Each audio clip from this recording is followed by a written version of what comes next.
Assalamualaikum warahmatullahi wabarakatuh. Halo teman-teman semua.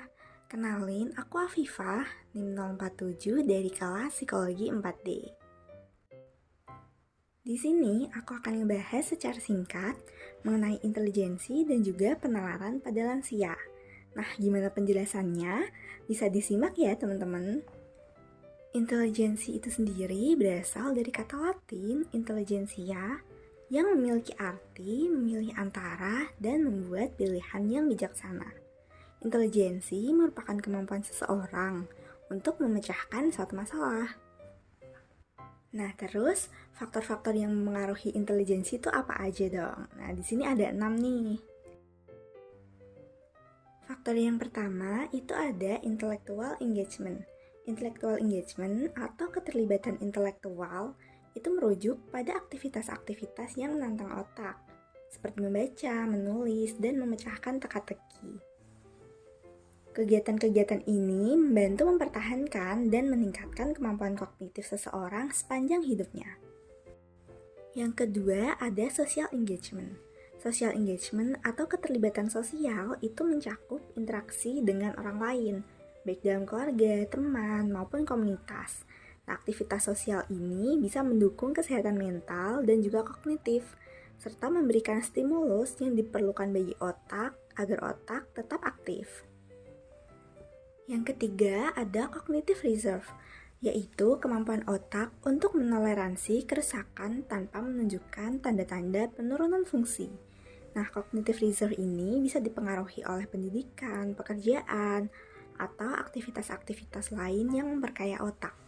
Cognitive reserve membantu individu menghadapi perubahan terkait usia dengan lebih baik. Lalu yang keempat ada lifestyle. Gaya hidup melibatkan kebiasaan sehari-hari yang memengaruhi kesehatan keseluruhan, seperti pola makan, olahraga, dan tidur yang cukup. Gaya hidup sehat bisa mendukung fungsi kognitif yang optimal dan memperlambat proses penuaan mental. Lalu yang kelima ada genetik. Faktor genetik memainkan peran penting dalam menentukan kemampuan intelektual seseorang. Warisan genetik dari orang tua itu bisa memengaruhi potensi intelektual dan bagaimana otak berfungsi seiring waktu. Lalu, faktor intelijensi yang terakhir itu ada usia. Nah, seiring bertambahnya usia, fungsi kognitif itu bisa menurun. Namun, dengan gaya hidup yang sehat dan keterlibatan aktif dalam kegiatan intelektual dan kegiatan sosial, dampak negatif dari penuaan itu bisa diminimalisir. Oke, selanjutnya ada komponen intelijensi. Komponen intelijensi ada dua, yang pertama fluid intelligence dan yang kedua crystallized intelligence. Apa itu fluid intelligence? Nah, fluid intelligence itu kemampuan berpikir logis dan memecahkan masalah dalam situasi baru tanpa pengetahuan sebelumnya.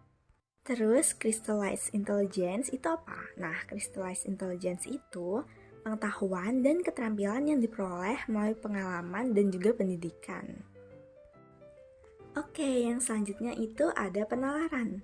Nah, apa itu penalaran? Penalaran merupakan suatu proses berpikir dalam menarik sesuatu kesimpulan yang berupa pengetahuan. Nah, penalaran dan pemecahan masalah sehari-hari merupakan aspek penting dalam perkembangan orang dewasa dan penuaan. Nah, kenapa sih penalaran pada lansia itu jadi penting? Penalaran pada lansia menjadi penting karena kondisi kognitif lansia yang semakin berkurang. Nah, lansia kan mengalami penurunan fungsi kognitif. Itu bisa mengakibatkan gangguan dalam berbagai aspek seperti atensi, bahasa, dan juga memorinya. Udah selesai. Oke, terima kasih semuanya atas atensinya. Have a great day. Dadah.